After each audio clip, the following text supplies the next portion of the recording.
Que Dieu soit béni, que Dieu soit glorifié, hein.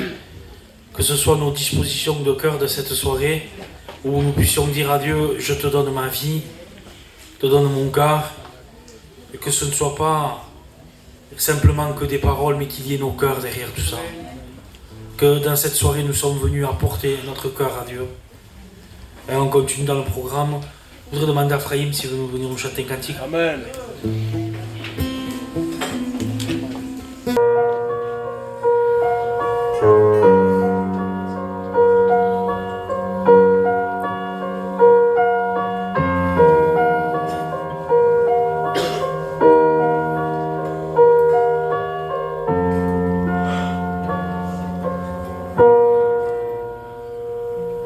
Au-delà des problèmes, des montagnes qui se trouvent là devant toi. Au-delà de cela, Dieu règne et ses yeux sont fixés sur toi. Il te suffit juste d'entrer dans sa présence. Tu es à ses yeux ce qu'il y a de plus précieux.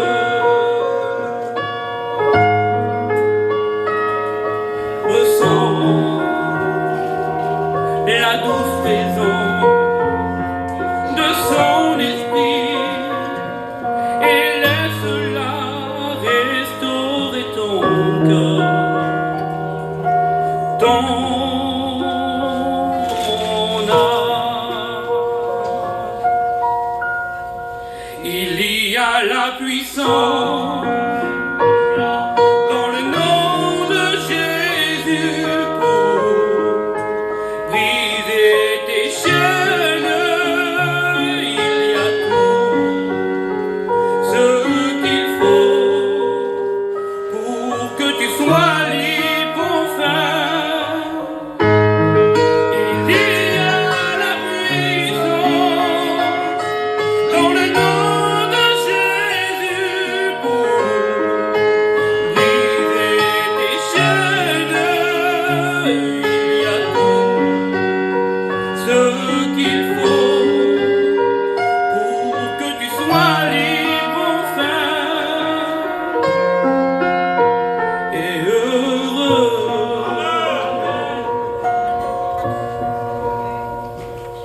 Au-delà des problèmes, des montagnes qui se trouvent là devant toi.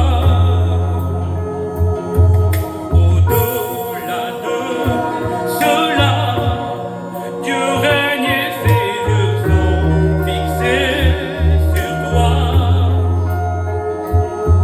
Il te suffit juste d'entrer dans sa présence. Tu es à ses yeux ce qu'il y a de plus précieux.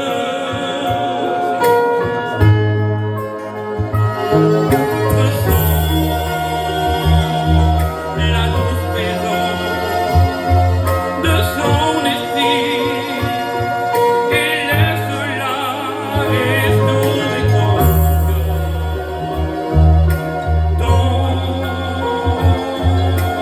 âme. Il y a la puissance dans le nom de Jésus pour briser tes chaînes. Il y a tout ce qu'il faut pour que tu sois libre enfin. Il y a la puissance dans le nom de Jésus pour briser tes chaînes. Il y a tout ce qu'il faut pour que tu sois libre enfin.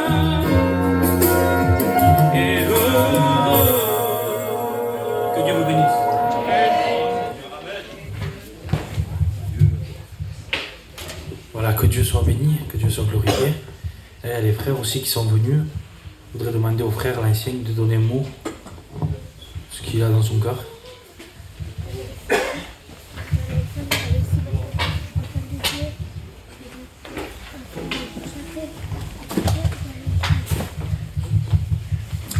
Voilà, gloire au Seigneur. Bien, je vais vous expliquer comment j'ai rencontré le Seigneur. Nous avons un Dieu qui est vivant. Et lorsqu'il était sur la terre, il a évangélisé, il a sauvé des âmes. Puis les hommes ont prêché en son nom et il y a eu des miracles, des guérisons.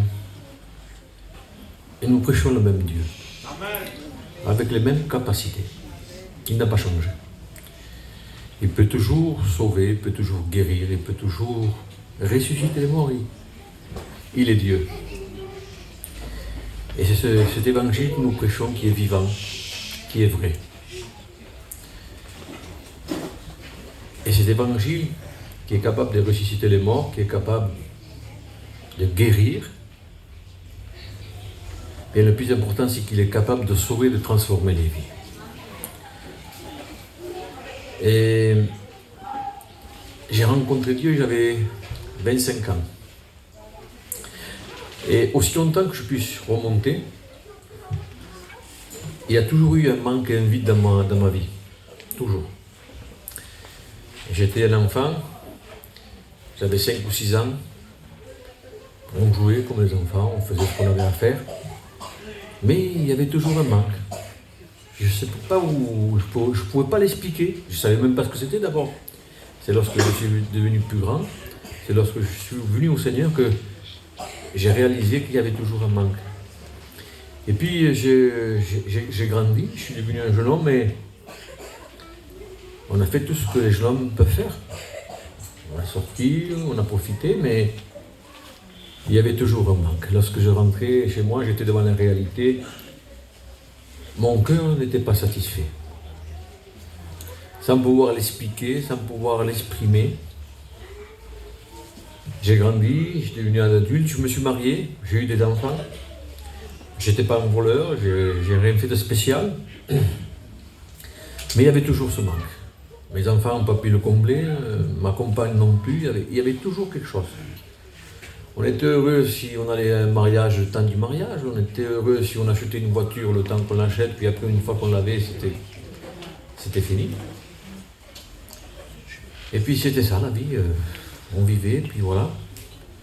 On faisait paraître ce qui n'était pas. Parce que dans le monde gitan, on n'a qu'une façade. En réalité, ce qui se passe chez nous, personne ne le sait.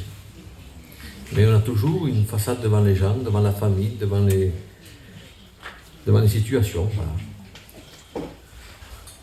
Et il y a eu une œuvre qui s'est faite à Cavaillon. Il y a eu une œuvre avec un serviteur. Ma famille, mes cousins se sont convertis, se sont donnés au Seigneur.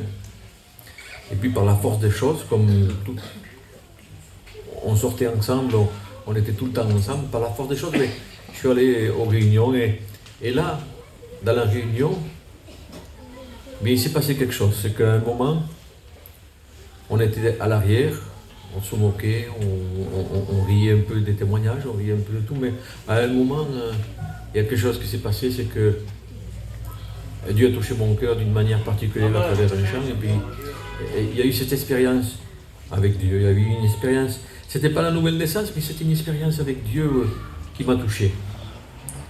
Et puis à partir de ce moment-là, être à l'arrière, ça ne m'intéressait plus. Je suis passé un peu plus loin, je me suis avancé, et puis j'écoutais la parole de Dieu, j'écoutais les chants, et puis ça me faisait du bien, ça me faisait du bien. Et puis je me rappelle d'une réunion où Dieu est descendu sur moi, et il y a eu une expérience particulière, où Dieu a parlé dans la profondeur de mon cœur. C'était pas là non plus que je me suis converti, mais c'était des choses qui m'amenaient à l'évangile, qui m'amenaient à Dieu, et qui me faisaient intéresser les choses de Dieu. Alors je mettais tout à part et j'avais le désir d'être à la réunion, j'avais le désir de venir, j'avais le désir d'écouter la parole de Dieu, j'avais le désir d'entendre les chants. Puis tout ça, je ne m'en rendais pas compte. Jusqu'au jour où où, dans une conversation, le serviteur parlait avec quelqu'un et il disait ces paroles. Il disait, tu vois, s'il y aurait eu quelque chose de bon en moi, j'aurais compris que Jésus donne sa vie. Et s'il y aurait quelque chose de bon, oui, mais il exprime de cette manière, lui. Il dit, mais moi, ma vie, il disait, c'était de la balayure. Il a donné sa vie pour moi. Et puis, mais lorsqu'il parlait à l'autre personne, c'était comme des flèches qui traversaient mon cœur. Il parlait pour lui, mais ça rentrait dans mon cœur. Et puis je réalisais, il a donné sa vie pour moi. Et puis je cherchais, mais qu'est-ce qu'il y a de bon en moi? Et puis je remontais toutes ces années. J'ai jamais été heureux. Il n'y a jamais rien eu de bon. Mais c'est vrai, il dit, mais pourquoi il a donné sa vie? Il dit, il a donné sa vie pour ça. Et puis c'est à partir de ce moment-là que l'expérience du salut, elle s'est faite. Avec ces paroles, ils ont bouleversé mon cœur, ils ont bouleversé ma vie. Ça a travaillé. Je me suis couché. Le lendemain, c'était plus le même homme. C'était quelqu'un qui était né de nouveau. Amen. Mais tout ça, je ne me suis pas aperçu. Puis j'étais à la réunion. Un temps, c'est passé, un mois, c'est passé, j'étais à la réunion, je ne manquais pas une réunion, j'étais au culte, je n'étais pas baptisé, mais ça m'intéressait, tout m'intéressait. C'était comme si j'étais dans les ténèbres, c'est comme s'il y avait la nuit, puis tout d'un coup, c'est comme si on était au soleil, en été. C'était agréable, c'était joyeux. Et puis je réalise, le Saint-Esprit parle à mon cœur. Maintenant, je le réalise que c'est le Saint-Esprit. Et puis je réalise une chose toute simple. Une parole qui résonne dans mon cœur, je suis heureux. Et je dis, mais c'est vrai, je suis heureux, je suis satisfait. Ce manque qu'il y a toujours eu dans ma vie, ce vide, c'était insatisfaction, je dis. Mais ça a tout disparu. Et je dis, puisque en réalité, ce qui manquait à ma vie, depuis que j'étais tout petit, c'était Jésus qui manquait à ma vie. C'était lui. Et à partir du moment où il est rentré dans ma vie, il a pris sa place, le manque a disparu, la tristesse a disparu. Et j'ai fait cette prière, dit Seigneur, je te loue de ce que je suis heureux. Et c'est à partir de là que j'ai commencé à marcher avec Dieu. Et puis ça fait 26 ou 27 ans. On a un foyer qui sert Dieu. Mes enfants ne sont pas convertis. Mais vous savez quoi? J'ai la foi. J'ai la certitude que les promesses de Dieu, elles ne sont pas simplement pour nous, mais elles sont aussi pour nos familles, pour nos enfants. Oui, oui. Je veux que là où j'irai, lorsque je fermerai les yeux, je veux que les miens soient avec moi aussi. Gloire au Seigneur. Que Dieu vous bénisse.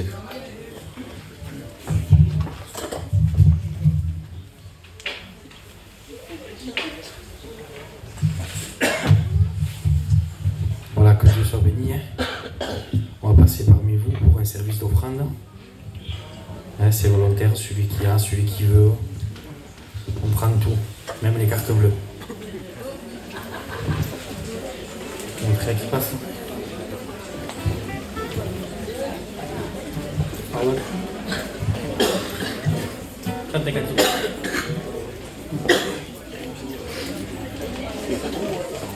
On peut le faire dans le calme, les frères et les sœurs, s'il vous plaît.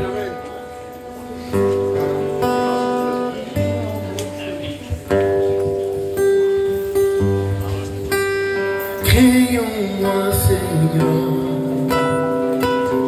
un cœur plus renouvelle en moi ta bonté, car ton nom est grand et digne d'être loué.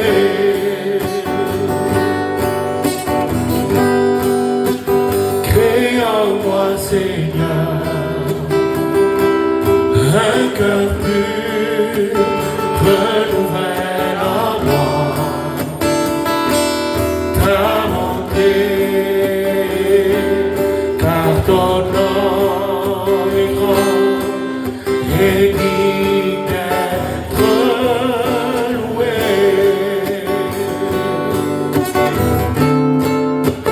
loué.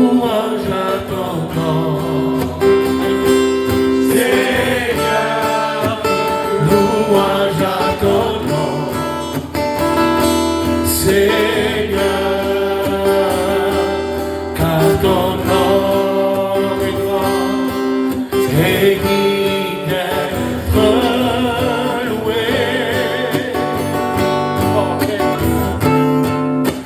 Louange à ton nom,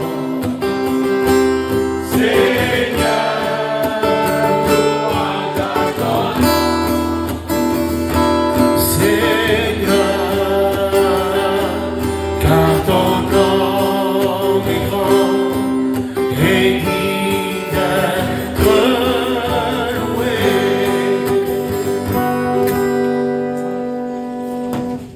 On rend grâce pour ces offrandes. Jean-Paul, tu prégages? Seigneur, je te dis merci, Seigneur, pour cette réunion ce soir. Tu as touché mon cœur, Seigneur. Merci pour tout, Seigneur. Tu m'as dit que tu commences ce soir, Seigneur. Voilà, que Dieu soit béni. Vous voulez écouter un témoignage encore? Amen. Je voudrais appeler la sœur Nanotte qui vient de donner mon témoignage.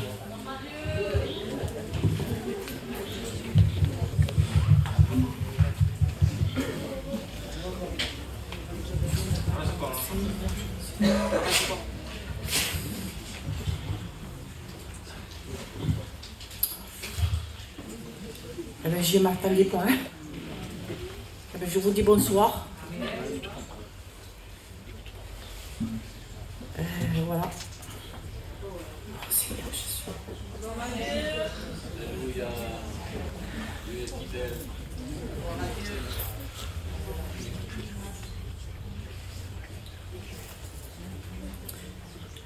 Voilà, vous savez par là où je suis passée par la maladie et je dis merci au Seigneur pour tout ce qu'il a fait pour moi. Amen.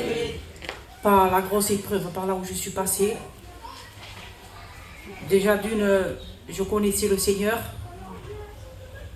mais je n'avais pas donné encore mon cœur au Seigneur. Et par l'épreuve là où je suis passée, c'est là que j'ai réalisé que j'avais mon Dieu à côté de moi, qui m'a soutenu, il m'a donné la force, il m'a rendu aveugle, sourde. Et ça a été une grosse épreuve pour moi. Et aussi mon frère aussi, vous savez que mon frère il a passé par... Il a été malade à l'affaire de quelques temps après moi. Et j'ai vraiment souffert après cela. Pourquoi je me disais, Seigneur, qu'est-ce qui se passe encore? Et quand je rentrais de l'hôpital, que je voyais tout ça, mais je savais qu'il y avait Dieu avec moi qui me donnait la force toujours. Pourquoi un jour, le Seigneur s'était fait voir dans mon cœur, quand moi j'étais malade, que je me faisais du souci pour mes enfants, et qu'à l'affaire de 3 jours, le Seigneur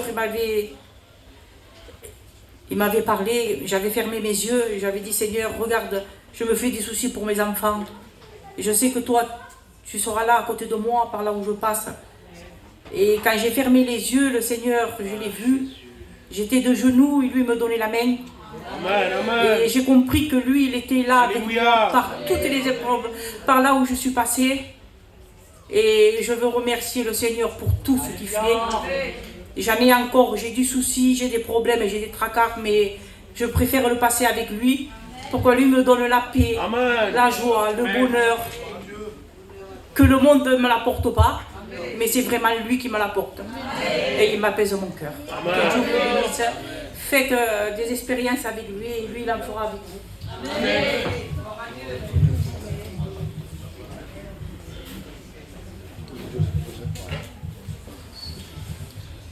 Et que Dieu soit béni. Hein. On sent que sa vie, hein, on passe par des tempêtes, on passe par des difficultés. Mais quand sa vie, quand on est attaché à lui, quand on est attaché à la personne de Christ, la sœur disait je connaissais mais je n'avais pas donné pleinement mon cœur, elle avait entendu parler, mais quand elle a rencontré Jésus, eh bien, peu importe la tempête, peu importe le vent, peu importe la difficulté, le prince de la paix est là. On va chanter encore un cantique. Vous demandez à Siloué s'il veut venir.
es ma vie.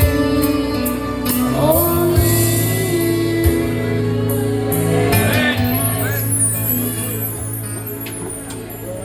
Voilà, que Dieu soit béni. Hein. Nous allons chanter le tout dernier cantique. Et nous laisserons la place à la parole de Dieu. Je demande à Yori.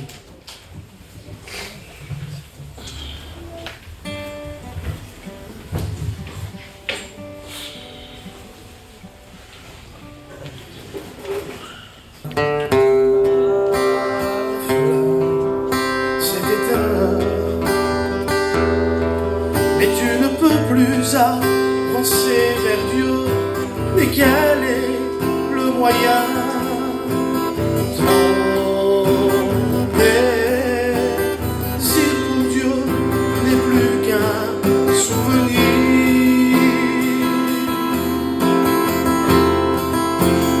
Mais dis-toi quand même qu'il y a de l'espoir pour cette flamme qui paraît ne plus briller. Laisse l'Esprit de Dieu allumer la flamme, car c'était l'union qui fume encore, mais de son ciel, Jésus l'a vu, ce lumignon qui ne vit presque plus. Jésus l'a vu.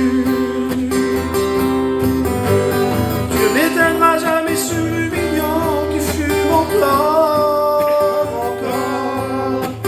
Mais il mettra tout en œuvre pour animer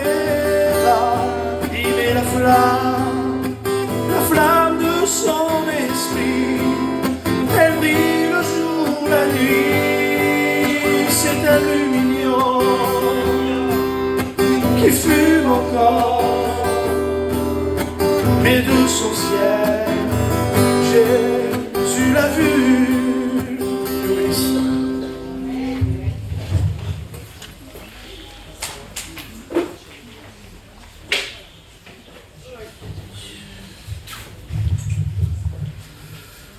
Voilà, gloire à Dieu. Je voudrais, avant de commencer, au nom des frères, nous excuser de notre retard, mais on a eu des bouchons sur la route, on vient de Cavaillon, c'est pas très très loin si vous voulez, mais plein de bouchons, plein. Puis on s'est fié au GPS de la voiture, et à mon avis, la dernière fois qu'il a été mis à jour, j'étais pas né. Alors, il nous a un peu induit en erreur. Mais grâce à Dieu, la réunion a quand même lieu. Et Dieu permet cette réunion ce soir parce que dans sa patience, dans sa bonté et dans son amour, il sait que parmi nous ce soir, il y a des personnes qui ne sont pas encore réconciliées avec le ciel. Et il veut changer ça. Il faut que ce soir, tu arrives à entendre que Dieu a les regards posés sur toi. Il faut que tu arrives à croire que l'unique but de cette réunion qui est faite ce soir, c'est que dans sa grâce, il se penche sur ta vie et qu'il puisse enfin te bénir, te libérer, te pardonner. Il faut que ce soir tu saches que le but de la réunion, c'est que tu puisses passer des ténèbres à la lumière. Amen. Que tu puisses passer de la mort à la vie. Il faut que tu saches que Dieu t'aime. Il t'aime. Et c'est le message central de l'Évangile. Alors ici, ce soir, on ouvre le livre, comme à chaque réunion, le livre parmi les livres. Et je sais, moi, et j'affirme avec puissance et autorité, que quand on ouvre ce livre, tout devient possible. Tout devient possible, pourquoi ? Parce que dans ce livre, il y a la solution pour ta vie. Alors je vais demander à Albert qu'il puisse se lever. Et tu pries pour moi et pour chacun d'entre nous. Et si ce soir c'était ta réunion, si ce soir c'était ton jour de grâce, si ce soir tu pouvais prendre la décision qui va enfin bouleverser ta vie, qui va transformer ton cœur et qui va pouvoir apporter la lumière dans ton foyer. Tu sais, ce soir il va y avoir un combat avec ta chair. Parce que la chair est contraire à tout ce qui s'est fait ici jusqu'à maintenant. Elle est contraire au cantique, elle est contraire au témoignage, elle est contraire à la parole de Dieu. La chair n'aime pas ce que s'y fait ce soir ici. Mais sache une chose, que même si ma chair à moi Elle m'a été fidèle, ça fait 50 ans qu'elle est fidèle, mais ça fait 22 ans qu'elle est fidèle avec moi dans chaque réunion. Elle vient participer aux jeûnes, elle vient participer aux réunions, elle vient participer dans toutes les missions, mais ça ne lui plaît pas, et elle boue à l'intérieur. Il faut que tu saches quelque chose, même si elle est fidèle, ma chère, elle n'héritera pas du ciel. C'est pas pour elle le ciel. Elle sait et elle combat, c'est pas pour elle le ciel. Mais pour ton âme, oui. Le ciel, c'est pour lui. Et le ciel peut être ouvert pour toi ce soir. Grâce à Dieu, tu es là. Et je peux te dire que si tu ouvres ton cœur à la parole de Dieu, tout va changer pour ta vie. Je ne suis pas un devin ni un prophète, je le sais parce que c'est les promesses que Dieu a pour toi ce soir. Tout peut changer pour toi ce soir. Écoute, on va lire un texte. Genèse 3:9. C'est simple. L'Éternel Dieu appela l'homme et lui posa juste une question. Où es-tu? Une petite question qu'il est en train de te poser pour toi. Où es-tu? On connaît l'histoire, je ne vais pas vous relater la création, le jardin, l'homme, la femme, ils ont péché et de suite après, ils se sont éloignés de Dieu, ils se sont échappés de devant la face de Dieu, ils sont allés se cacher. Et trop de personnes, quand on les appelle, vous avez qu'à voir les places qui sont libres ce soir. Quand on les appelle, venez, il y a la réunion, venez. Et il y en a même certains, à un moment donné, qui disent, bon, mais écoute, on va y aller, on va rentrer dans cette réunion. Et peut-être même qu'ils sont touchés par la parole de Dieu, et c'est ton cas ce soir. Peut-être que tu arrives à ressentir quelque chose. Parce qu'on est, les Gitans, les champions du monde des frissons et de tout ce que vous voulez. Il n'y a pas plus fort que nous. Mais le problème, c'est qu'à un moment donné, par rapport à leur péché, par rapport à ce qu'ils ont commis, par rapport à leur situation, ils ont construit une muraille autour d'eux. Ils ont construit leur propre vie avec le péché. Et ils se cachent. Alors ils entendent la voix de Dieu, ils entendent l'appel de Dieu, il n'y a pas de problème, mais ils se cachent. Ce soir, s'il te plaît, ne te cache plus derrière un certain raisonnement. Ne te cache plus derrière une certaine idée que tu as de l'évangile. Ne te cache plus même derrière ta jeunesse. Il vaut mieux rencontrer Dieu maintenant pendant que tu es jeune que rencontrer le diable plus tard.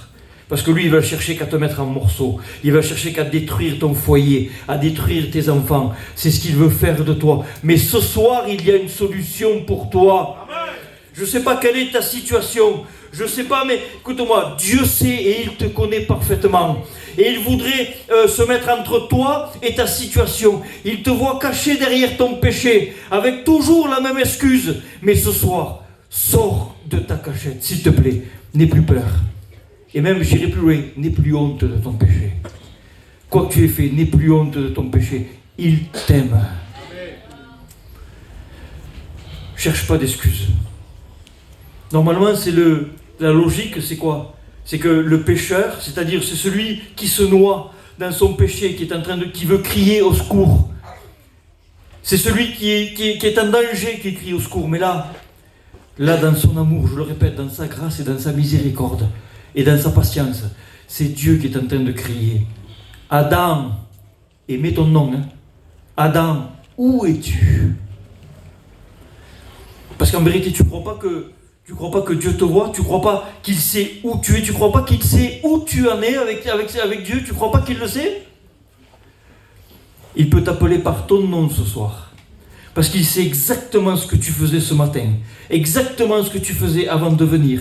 Il sait exactement ce qui s'est passé dans ton foyer aujourd'hui. Il le sait, il l'a vu, il sait tout. Et tu peux rien lui cacher. Tu peux rien lui cacher, tu peux rien dissimuler devant lui, rien du tout. Dieu connaît ta vie de A à Z. Depuis ta naissance jusqu'à maintenant, il te connaît. Il sait ce que tu es en train de penser en ce moment. Il sait si tu es en train de te moquer en ce moment même. Il sait ce que tu vis dans ton foyer, il le sait. Il sait la misère que tu es en train de passer. Il connaît même ta maladie. Il connaît ta peine. Il sait ce que tu es en train de passer. Vous croyez que c'est parce qu'il ne savait pas qu'il a dit « Où es-tu » Vous croyez qu'il ne savait pas en réalité qu'il est en train de te dire « Où tu es ? Où es-tu » Non, il est en train de te crier ça. Pourquoi ? Parce qu'il veut un contact avec toi. Il cherche à avoir une conversation avec le pécheur.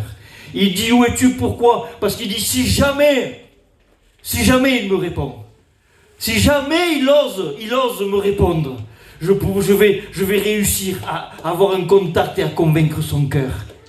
Si jamais j'arrive à le détourner de sa vie. Et Adam, il a eu la bonne idée de répondre, lui. Dieu cherche à avoir une conversation ce soir avec un homme, avec une femme, qui se cache derrière son péché ce soir. Et même, ils ont essayé par eux-mêmes. Hein.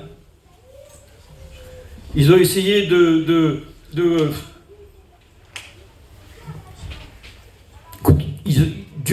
les voit, comment ils se sont habillés.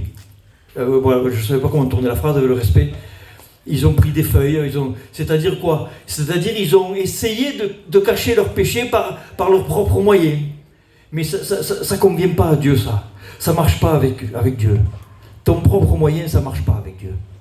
Alors il va pourvoir. Il va sacrifier un animal, il va prendre la peau, il va découvrir lui-même, on va y revenir. Mais écoute-moi, ce soir, maintenant, Dieu est en train de te dire, où es-tu? Parce qu'il cherche à avoir un contact avec toi. Il cherche à avoir une conversation avec toi. Et quand Dieu parle avec toi, c'est qu'il a déjà tout préparé d'avance. Tout est fait. Et il attend juste une réponse de ta part ce soir. Et s'il avait préparé pour Adam et Ève un animal pour le couvrir, même si c'était le plus beau des animaux, même si c'était le plus grand, même si c'était de la plus belle couleur, de tout ce que vous voulez, ce que Dieu a préparé pour ta réponse ce soir, ce sacrifice que Dieu a préparé pour toi, c'est son propre Fils Jésus. Voilà le sacrifice qu'il a préparé pour toi. Jésus mort à la croix du Calvaire pour toi. Et son sang qui a coulé pour te purifier de tout péché. Bien souvent, on dit que Dieu t'aime. Dieu t'aime. D'accord. Mais est-ce que tu réalises à quel point il t'aime? À force de l'entendre, on n'arrive plus à le réaliser. Ça devient quelque chose de machinal. Ça devient répétitif. Dieu t'aime. D'accord, Dieu m'aime. D'accord. Écoute-moi, il faudrait que tu le réalises plus que ça. Il a tant aimé le monde. Il t'a tant aimé toi qu'il a donné son Fils. Il a sacrifié son Fils. Écoute-moi, je donne cet exemple que j'ai entendu une fois et qui me plaît. On a tous certainement vu un mendiant dans la rue une fois. Et une fois particulière où ça nous a touchés. Regardez, ouais. Et ce qu'on a vu de cette personne-là, de ce mendiant, ça nous a fait quoi? Ça nous a fait mettre la main dans la poche et on a sorti 1 euro, 2 euros, enfin ce qu'on avait, pas de problème. On a donné, si vous voulez, une certaine valeur à ce qu'on a vu. Ce mendiant qui était en train de souffrir. Donc on a donné une pièce. C'est simple, on marche, on voit quelqu'un qui tend la main, ça nous touche et ce qu'on a vu nous fait donner. Imaginez quelque chose maintenant. Ce mendiant-là, c'est quelqu'un de votre famille. C'est votre fils, mon neveu, je le vois dans la rue en train de mendier comme ça. Il tend la main, mais ce que j'ai dans les poches, moi, ça n'a pas assez de valeur pour lui, pour que je lui donne. Ce que je pourrais vendre mon camion, ma maison, je pourrais vendre... Mais tout ça, ça n'a pas assez de valeur pour lui. Je vais le prendre, je vais le sortir de cette misère avec tout ce que j'ai, pas de problème. Parce que ce que je vois là, ça me touche. Ce que je vois là, ça me pousse à faire quelque chose de spécial. La Bible dit que Dieu a tellement aimé le monde qu'il a donné. Quand on donne quelque chose, c'est que s'il faut qu'une situation nous touche particulièrement, il faut que la situation nous pousse à donner. C'est quelque chose de particulier. Et la parole de Dieu dit que Dieu n'a pas donné 1 euro, il n'a pas donné un château, il n'a pas donné même aucun de ces anges dans le ciel. Il a donné quelque chose qui était impossible à donner. Il a donné son Fils. Alors pour qu'il donne son Fils, qu'est-ce qu'il a vu? La vue d'un mendiant m'a fait donner quelques euros. La vue de mon fils à moi, ou de mon neveu, ou de quelqu'un de ma famille qui est dans la rue, m'a fait donner tout ce que je peux avoir pour le sortir de là, il n'y a pas de problème. Mais quand Dieu t'a vu à toi, quand il a vu ta misère, quand il a vu ta vie, il a donné son propre Fils pour toi. Voilà l'importance que tu as à ses yeux. Et je peux dire avec assurance ce soir, Dieu t'aime. Amen. Il se répète, oui, mais je peux te dire que ça ce soir. Dieu t'aime. Il t'aime particulièrement. Je vais te dire quelque chose. Tu as peut-être dans la bouche des mauvaises paroles. Tu blasphèmes même. Je veux te dire, c'est comme ça que Dieu t'aime. Tu as peut-être des pensées contre Dieu. C'est comme ça que Dieu t'aime. Tu es en train de te rebeller contre Dieu. C'est comme ça que Dieu t'aime. Tu critiques les chrétiens, tu critiques les pasteurs, tu critiques tout ce que tu veux. Dieu t'aime comme ça. Tu t'es moqué de Dieu toute ta vie. Dieu t'aime, mais sache qu'il t'aime trop pour te laisser dans cet état. Parce que cette position va t'amener droit en enfer. C'est un mot qu'on n'aime pas entendre, ça. Mais ta position que tu as ce soir va t'amener droit en enfer. Et il veut, lui, te libérer de ton péché.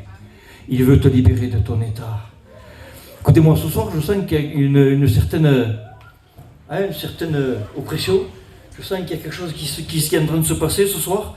J'aimerais mettre les chrétiens au travail avec moi. J'aimerais que les chrétiens, s'il vous plaît, on puisse ensemble baisser nos têtes. Amen, amen. On puisse ensemble prier le Seigneur. Parce qu'il y a un combat ce soir, il y a une certaine opposition ce soir. Et je te pose cette question pendant que les chrétiens prient avec moi, s'il vous plaît. Je veux te poser la question à toi ce soir particulièrement. Où es-tu? Derrière quel arbre est-ce que tu es en train de te cacher? Derrière quoi tu es en train de te dissimuler? Qu'est-ce que c'est ton excuse à toi ce soir? Derrière quoi tu te caches à chaque réunion? Je veux te dire, écoute-moi, derrière ton péché, l'œil de Dieu te voit quand même. Il t'observe depuis des mois. Ça fait même des années qu'il est en train de t'appeler. Tu es là ce soir, tu es venu. Est-ce qu'il serait pas temps pour toi, enfin ce soir, de te convertir? Est-ce que ce n'est pas le moment pour toi de te donner à Dieu, de donner ta vie à Dieu? Combien de fois peut-être tu as été déçu? Combien de fois tu es rentré, tu as simplement levé la main à l'appel, pas de problème, et tu t'es dit, mais il ne s'est rien passé. Mais pourquoi il ne s'est rien passé? Parce que tu as toujours voulu voir, tu as toujours voulu sentir, tu as toujours voulu toucher quelque chose de réel. Écoute-moi, ne ressens plus, ne vois plus, ne touche plus rien, laisse Dieu te toucher ce soir. Laisse Dieu faire pour une fois. Laisse-le agir comme jamais il a agi dans ta vie. Laisse-le, écoute, réponds à l'appel ce soir comme jamais tu as répondu à l'appel. Écoute-moi, même, pleure ce soir. Il faut que ce soir tu arrives à pleurer comme jamais tu as pleuré dans ta vie. Repens-toi comme jamais tu t'es repenti. Dieu est là pour toi ce soir. Ça peut être une des dernières fois qu'on entend l'évangile. C'est peut-être ce soir la dernière fois. Mais ce soir, Dieu est là pour toi. On va prier quelques minutes. Écoute, je vais te laisser quelques minutes de temps.